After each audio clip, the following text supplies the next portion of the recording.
кога се носеа одлуките за подпишување на договорите со здравство и со образование, пристапот не беше ист.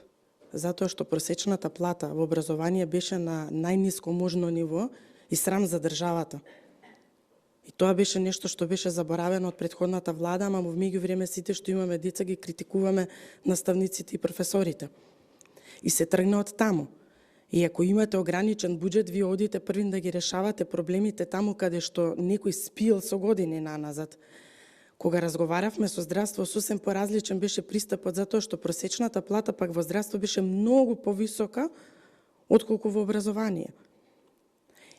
И со секој од тие синдикати се разговара поединечно, а денес, како што кажа председателот, ќе разговараме за општиот колективен договор, ќе ви информираме во скоро време и какви небулози има таму, па ќе се изненадиме сите.